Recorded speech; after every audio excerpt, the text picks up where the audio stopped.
Hello everyone, welcome to traditional veg food recipes.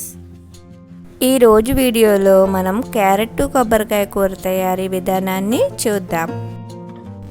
ఎప్పుడూ కారం కూరలే కాకుండా ఈ ఎండాకాలంలో ఇలాంటి కమ్మని కూరలు వండుకుంటే ఆరోగ్యానికి చాలా మంచిది. ముందుగా 4 నుంచి 5 క్యారెట్లను తీసుకుని ఈ విధంగా పీల్ చేసుకోవాలి. క్యారెట్లన్నింటికి పై తొక్క తీసుకున్న తర్వాత ఆనియన్ కట్టర్లో వేసుకుని చిన్న చిన్న ముక్కలుగా కట్ చేసుకోవాలి. ఇలా ఆనియన్ కట్టర్లో వేసుకుని చిన్న చిన్న ముక్కలుగా కట్ చేసుకోవడం వలన క్యారెట్ తొందరగా ఉడుకుతుంది. చిన్నగా కట్ చేసుకున్న క్యారెట్ ముక్కల్లో కొద్దిగా వాటర్ పోసుకొని ఉడికించుకోవాలి. క్యారెట్ ముక్కలు ఈ విధంగా ఉడికితే సరిపోతుంది. దీనిలో వాటర్ లేకుండా వడగొట్టుకోవాలి. ఇప్పుడు కూరకి పోపు రెడీ చేసుకుందాం. ఇప్పుడు స్టవ్ మీద ప్యాన్ పెట్టుకొని 2 స్పూన్స్ ఆయిల్ వేసుకుని 1 స్పూన్ శనగపప్పు, 1 స్పూన్ మినప్పప్పు, 1/2 స్పూన్ ఆవాలు, 1/2 స్పూన్ జీలకర్ర వేసుకుని ఫ్రై చేసుకోవాలి.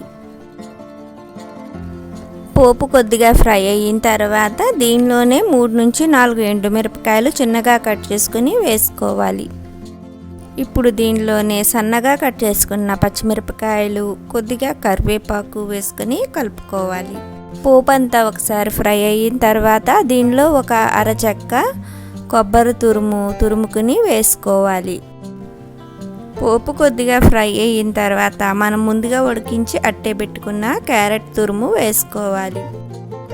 ఇప్పుడు దీనిలోనే తగినంత ఉప్పు, కొద్దిగా పసుపు వేసుకుని కలుపుకోవాలి. మొత్తం పోపు అంతా బాగా కలిసేలాగా కలుపుకున్న తర్వాత తడి అంతా ఆరేదాకా ఈ కూరని మగ్గించుకోవాలి. ఈ కూరలో కరివేపాకు ఖచ్చితంగా వేసుకోవాలి. ఈ కరివేపాకులోనే టేస్ట్ అంతా ఉంటుంది. ఆ వీడియోస్ మీకు నచ్చినట్లయితే ప్లీజ్ సబ్స్క్రైబ్ మై ఛానల్. పక్కనే ఉన్న గంట సింబల్ నొక్కితేనే వీడియోస్ పెట్టగానే నోటిఫికేషన్ వస్తుంది. Please support and encourage my channel. ఇలా తడంతా ఆరిపోయిన తర్వాత స్టవ్ ఆఫ్ చేసుకోవాలి. కూరంతా లో ఫ్లేమ్లో మాత్రమే ఫ్రై చేసుకోవాలి.